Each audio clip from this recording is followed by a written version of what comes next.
Hey, mama friend, is this you? You love Jesus, adore your family, even though parenting is hard sometimes, and you constantly wonder if you're doing enough. You stay up way too late researching the best homeschool curriculum options and spend the next day with a coffee in your hand and hope in your heart. I'm Katie, and I see you. In fact, I made this podcast just for you. And I'm not shying away from the real talk over here because the truth is, I'm right beside you in the messy, beautiful, wonderful trenches of life. If you're looking to dig deep into homeschool, motherhood, and Christian living, the struggles and the solutions surrounding it all, you're in the right place. Let's get on into the good stuff. Today's episode is going to help you create more joy in your heart, home, and homeschool. Hey there, friend. Katie here. I'm the host of this podcast and a homeschool mom of 3 beautiful kiddos living in the heart of the Midwest where it really is the good life. I'm raising up my kids to love Jesus and to love learning, and we just simply do life together every single day. Today, I'm actually going to be sharing our origin story, so to speak, about how we made the jump from public school to homeschooling and how we would never go back. I have to admit that making that switch felt a little bit scary at first, but the payoff has been more than worth it. Even though just a few years back, I was that mom saying and thinking, I will never homeschool my kids. I could never homeschool my kids. Never will I ever homeschool my kids. But how pleasantly wrong I was. Like many people, 2020 found us homeschooling by circumstance, although our circumstances at that time were just a little bit extra crazy. My husband was building our new home, like literally from the ground up with his own hands, building our new home by himself. And so we were living back in my childhood home at my mom's house on the first level, first floor of her home. And all these things were happening. We were running businesses and raising up our kids and building our home. And then COVID hit. You remember it. I'm sure it hit your family as well. And it was absolutely, positively extra, super crazy. And so the kids came home from public school, and I immediately knew that I needed to do something because I am a list maker. I'm a doer. I'm an organizer. I wanted the best for my kids. I didn't want them to fall behind in their education. So like a lot of moms did at that time, I immediately tried to recreate public school at home. I slapped name tags on the kitchen table and I slapped a schedule up on the wall, and we were off to the races for about 1, maybe 2 days before I realized that that was going to be a total disaster. There was no way that recreating public school at home was a good idea, nor was it going to work for my family. And so I knew a couple of other homeschool families. I was pretty good friends with another homeschool mom. And I remember texting her and being like, what's happening at your house? It's totally crazy over here. And I'm like, I don't know what I'm doing. How are things going there? And I remember her texting me back and being like it's normal over here. We're just doing life and we're doing homeschool and like nothing has really changed for us. And I felt like that was so eye-opening to know that their family was still flourishing and thriving and their kids were still moving forward in their academics, even though the world was going crazy. COVID had shut everything down. Her kids were still learning and growing, and they were at home just feeling safe and normal, just doing what they always did. And I felt like that was so eye-opening for me. And so just a few days later, I felt like we needed to make some kind of a shift or a change. And so my husband and my kids and I actually started just doing life together, and we started videoing what we were doing. We were doing all sorts of things, like whether we were playing with sidewalk chalk, or I remember we actually recreated some different films. Like the kids had several kittens at the time. And so they recreated The Lion King and they actually turned it into their own little film. And then we ended up launching a YouTube channel called H Cubed. And it's just this collection of all these home family videos and all these fun things that we were doing and creating during COVID. And what I didn't know at that time, but I look back and I know now, is that in those moments, we were actually homeschooling. The kids were learning and growing. We were creating together as a family. We were doing new things together as a family.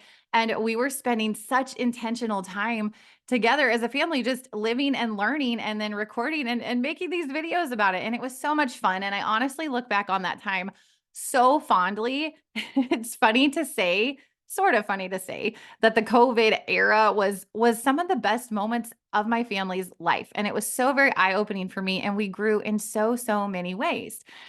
And so I got to thinking about it, and I realized, in all honesty, we had actually been homeschooling for a long time, because what homeschooling truly is, it's a lifestyle of continual learning and growth. And that's something that we had been striving for as a family for years and years. And so all this started kind of meshing together in my mind and very gently kind of tugging on my heartstrings.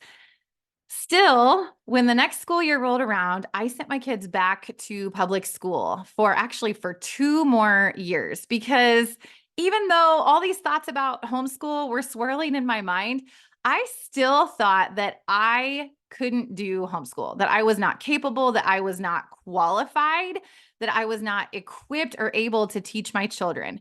And I also had some of those typical stigmas, I have to admit, like homeschoolers are weird. What about socialization? All those questions that immediately start popping up when the topic of homeschool even comes up. I was just thinking about all of these things.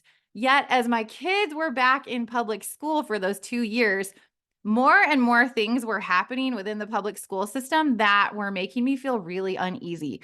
For one, the kids went back to school with masks and all the things that followed COVID. And I just remember feeling really uneasy about all that was happening around that. There started to be a bad handful of different issues that were happening. My son started telling me that the bus ride was just really awful. And I remember just telling him, like, be a light, like stand up for what's right, or, turn the other cheek or whatever. And one day he came home, got off the bus, and he had created or recorded a little clip. It was only audio, no video. But he had recorded a clip of someone on the bus, a kid on the bus, who had screamed the F word over 100 times in a 1 minute audio clip. And I was like, wow, like, I'm so sorry that I didn't hear you out sooner on this. Like, I had no idea that that type of thing was the environment that you were being surrounded with. No wonder you don't enjoy it. No wonder you don't want to be a part of that. No wonder you don't want to be immersed in that type of a horrible, honestly, a horrible environment. And so that was very eye-opening for me. Just a side note, we live in a super small county and school district. And I do want to say there truly are a handful of wonderful teachers in our district that my kids were able to experience and be in their classes when they weren't in public school. And those handful of teachers would be the most amazing homeschool moms. I sometimes think about that. But aside from that, there are issues here, even in our teeny tiny, very small school district. We had just this past year alone at the local high school, there was an incident of a teacher being let go because there was a teacher-student relationship, very inappropriate, that had unfolded and I guess had been happening over the course of several years, that all came to light. There were, just this last year alone in our tiny school district, there were 2 different threats made where they had to bring in the sheriff's office and send messages to parents. And it just caused a lot of friction and unease amongst the parents. And there are teachers in this district that have been hired whose core values completely do not align with our family's values. And sometimes they're pretty loud about pushing those values and those thoughts and beliefs onto the kids here in the local school district in this tiny Midwest town, this tiny little district where you think of farming and community and wholesome values, but that's just not always the case. The truth is there are issues everywhere, even in the small school districts. And it's just not something that I'm willing to compromise on at this point in mine and my family's life. So back to the story. At the end of that second year that my kids were still in public school, so it would have been spring of 2022, We moved into our new home in April, and so there was about 1 month left on the public school calendar for the year, and I remember like feeling and thinking that it just never felt right. We moved into the home, and I was getting them up in the morning and shuffling them out the door of our brand new home out on a farm where it just truly feels like home. It feels like a safe place. It's a wonderful place to live. And I remember shuffling them out the door and just feeling like something is off. This doesn't feel right. I don't think that this is how it's supposed to be. And I reflect on that as God just really starting to tug on my heart to make a change, that they were not supposed to be in public school. Meanwhile, my little sister Dory was cheering me on and kind of whispering in my ear about the possibilities of homeschool. She has 4 little girls and she's a homeschool mom. And she was cheering me on and telling me, you should consider homeschool. You could do it. You could totally do it. And she recommended the book Homeschool Basics to me. It's a book by Trisha Goyer and Christy Clover. And it is an excellent starting point. It really is all around mindset and heart set and just pouring into moms and letting them know, yes, indeed, you can homeschool if that's what you are supposed to be doing and what you want to be doing. So I highly recommend that book. And then the Lord started putting just people in my path, homeschool families, homeschool moms. We were at the orthodontist one day and I heard this other mom tell the gal at the front desk, like, we don't need a school excuse. We're a homeschool family. And I remember her sitting down and I went over and sat beside her and I said, I was like, are you a homeschool mom? Like, tell me everything, kind of whispering. And she's like, yeah, like we don't have to whisper about it. It's a good thing. And so her and I started corresponding over email back and forth. And she was just sharing all these wonderful things with me, answering every single one of my mini questions. And today we're really, really good friends. Her and her family and my family, we're great friends. And other people just started coming across my path. I remember being on a trip that summer with my kids, and we all had matching t-shirts on. And this sweet older lady said to me, she said, "Are you guys a homeschool family? You look like a homeschool family." And my kids and I just kind of looked at each other and grinned because the kids knew it was on my heart. In fact, my middle son had been telling me for quite a while, I think we're going to homeschool, Mom. I think we're going to become a homeschool family. But at that point, we weren't yet. And so, I told her, well, we're not a homeschool family, but it's kind of been tugging on my heartstrings. And she continued to tell me how wonderful it was. And just other people and other resources and other families kept coming across my path. And it was just like homeschool, like this little whisper, homeschool. And so late spring, early summer 2022, I decided to take a little leap of faith and meet with our local homeschool assistance program coordinator. And that woman has been an absolute gift in my life. Her name is Tanya, and her and I met, and I had this huge list of questions, and we sat out on her back porch for hours, and she answered every single one of my many, many, many questions and poured into me and my family and continues to do so to this day. And I'm so very thankful for her and all that she has done to help our family get started with homeschool. I left that meeting with her and I thought to myself, I really haven't prayed about this, like full on poured my heart out to the Lord and prayed and asked him to meet me in this space and lead us forward to what we're actually supposed to be doing. And so I left that meeting with Tanya. I drove my car down to the river and I just sat and prayed and I poured out my heart to God. And I asked him, I said, if this is what we're supposed to be doing, then don't just open doors, but actually put joy, overflowing joy in my heart around homeschool so that I know beyond a shadow of a doubt that this is what we're actually supposed to be doing. And it was not 24 hours later that my mom was actually asking me what my latest thoughts were about homeschool. And I found myself gushing out to her all the things I was thinking and feeling about homeschool. And then I just stopped. And I realized that in less than 24 hours that God had answered my prayer. There was so much joy. There was so much realistic optimism. There was so much hope around the possibility of homeschooling. He had answered my prayer in less than 24 hours. And so I knew that it was what we were supposed to do. I knew that it was our family's next step. It wasn't very long after that, I watched a homeschool documentary called Weirdos. It's on Amazon. I think it's on Amazon Prime. I'm pretty sure that's where I watched it. And it made me laugh and it made me cry and it gave me so much hope. And I so highly recommend that you go check it out, Weirdos. And then at that point, two of my kids were on board. My two oldest kids were on board. My youngest, who was coming out of second grade at the time, was not so sure. He liked the school setting. It was a lot of recess at that point in his life and a lot of just hanging out with his friends. And he wasn't sure that he wanted to trade that in. And so I remember taking a walk with him down our gravel road and just pouring into him and saying, "Buddy, would you trust me? I feel like the Lord is opening doors, that this is our next step. Would you trust me on this? Would you give me 1 year and fully trust me that I love you and I want the best for you?" And he said, "Yeah, Mom, I will." And we gave each other just a great big hug, a big embrace. And so everyone was on board. So where 2020 found us homeschooling by circumstance, the 2022-23 school year found us homeschooling by choice. And honestly, we fell in love with it.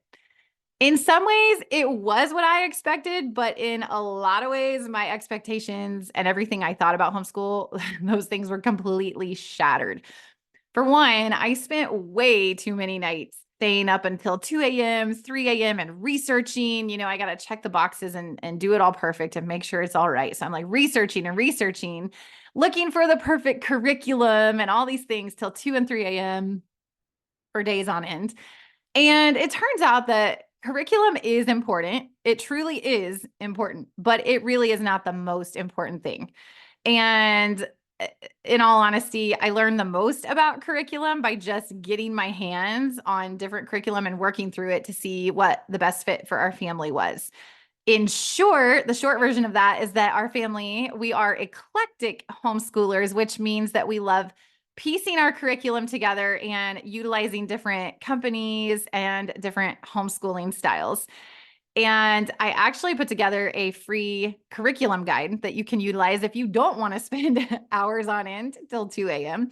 digging through and researching different curriculums. You can head over to teachme2homeschool.com and you can download my free curriculum guide. Inside of that, I have compiled my top 10 most favorite curriculums of all time for different ages and stages, for different topics, for what I call the core four. So there's language arts and math and history and science. There's also Bible and some other really good stuff in there. So be sure and go download my free curriculum guide at teachme2homeschool.com. I think it will save you a lot of time and hassle when it comes to curriculum. Beyond the curriculum and all the research, it took us a full year to detox or unschool from public school what had been planted in my kids and in me for years. And together we had so much to learn about what homeschool really was, because I was public schooled and they had been in the public school system for years and years at that point. My daughter went all the way through seventh grade. So there was a lot to unlearn, so to speak. And wow, unlearn we did that first year. And it really did take a full year to kind of detox from that. Our first day of homeschool, there were so many emotions. Like I was nervous. And I remember we all sat down at the table. We have a homeschool room upstairs in our house with a big round table, and we all sat around and I was trying to do everything right, but I was trying to not make it look like public school. So we were doing all these things and I was feeling kind of jittery, and the kids like my littlest raised his hand and asked to go to the bathroom or something crazy like that. And I'm like, "Buddy, you're home. Like you don't have to raise your hand. Just go use the restroom. That's real life. That's real life. You don't have to ask me, to go to the restroom." So there was so much to learn, so much to unlearn, so many new wonderful things, like our morning time together and working through certain subjects and curriculums together, like history and science and Bible. Oh my gosh, that's one of my favorite things about homeschool. The kids had shifts in their friend groups from public school. That was something that kind of unfolded over the first year, and they really found out who their true friends were. They learned a lot about friendship. They learned a lot about family. That first year, we found a community, our local homeschool group or our co-op group, and we found so much support within that group. We meet every single week, and it is such a support system. We grew so much closer as a family that first year. We learned that rest is sometimes better than the hustle bustle and the constant go, go, go. We learned how much we love a lifestyle of learning. And all these things were such good things. Where we're at today with homeschool, I have to tell you that it has been so worth it. Do we have tough days? Yes, we absolutely do. I had doubts to overcome. We had new things to figure out, but every single bit of it has been so worth it for a million reasons. One of them is protecting my kids, which as a mama bear, that's really, really important to me. And for years and years, I bought into the thought and the belief that public school is the mission field and my kids were the missionaries and they were supposed to go into the public school and be the missionaries. And then I really had my eyes open and I realized you don't send untrained, unequipped missionaries out into the mission field. Like you wouldn't send a baby believer, a baby Christian, a brand new believer, you wouldn't send them into the heart of Africa completely untrained and unequipped. And I feel like, and I felt like, and I feel like that's what we're doing with our kids in the public school system. It's like we were literally sending them unequipped into the lion's den. And the belief that I hold now is that I, the mom, am the missionary and my kids are the mission field and I am pouring into them and I am equipping them and I am raising them up as the next generation that will then go out into the world equipped and able to stand really firm in their faith and to shine the light and to make a difference and to stand strong in what they believe and to make a change. That's the belief that I hold around that now. Also, the sweetest, most intentional moments of my entire motherhood happen during homeschool. And I truly mean that. It is the most intentional time. We go on field trips, we dig into scripture together, we learn new things together. And it's so intentional. It's the most intentional time that I have ever had with my kids in my entire 16 years of motherhood. And so at this point, we're living and doing life together as a family, and we really do it from a place of rest. Also, so much spiritual growth and good fruit is showing up in my kids' lives. They are excelling, academic excellence, but that's not even the most important thing for me. It really is the spiritual growth and the fruit that's being produced. And I just, as a mom, it's everything. It's everything to see them growing in the word, growing in their relationship with the Lord, growing in their relationship with each other and with mom and dad. And it's so good. So how exactly do we homeschool? I'll dive into specifics in future upcoming episodes, things like our favorite curriculum and how we structure our days. But for now, I just want to say that we homeschool as a family. We figure things out together, and that truly is the beauty of it. Even several years in, we're still committed to figuring out all the new things together. We're committed to having grace for each other. We're committed to living and learning and growing together as a family. We lay out our intentions as a family. We work to communicate well. We read together. We pray together. We really just do try to figure out things together, and we cheer each other on. As a mom, one of the biggest things for me on this whole journey has been making it really clear to my kids from the start that I don't want to wear two different hats. I don't want to be teacher and mom. I'm simply mom. I want them to know me as a mom who is nurturing and teaching and who's raising up my kids and just doing what I really believe that God has called me to do.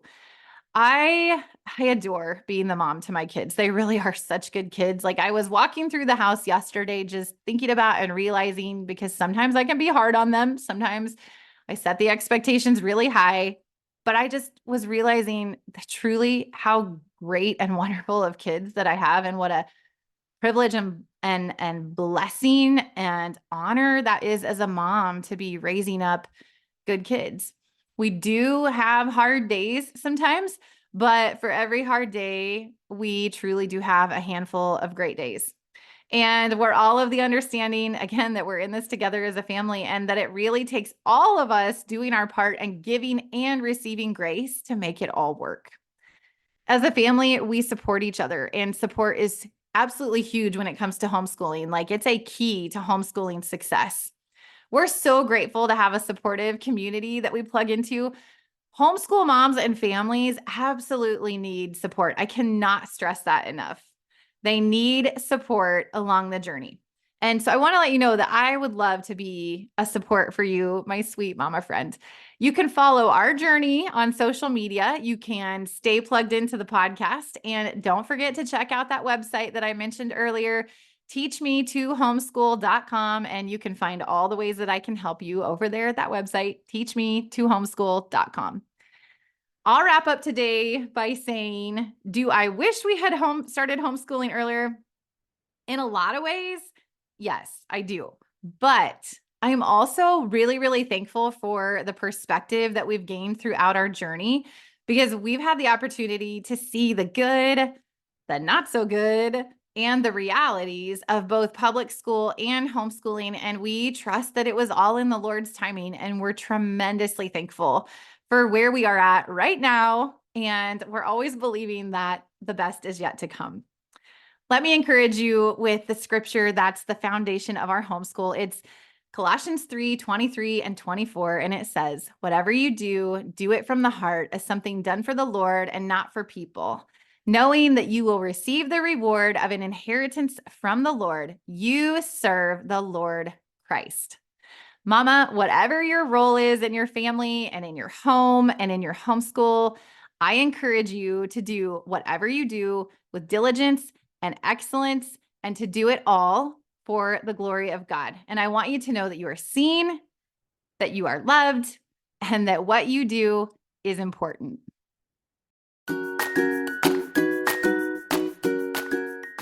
It was a joy to create this episode for you.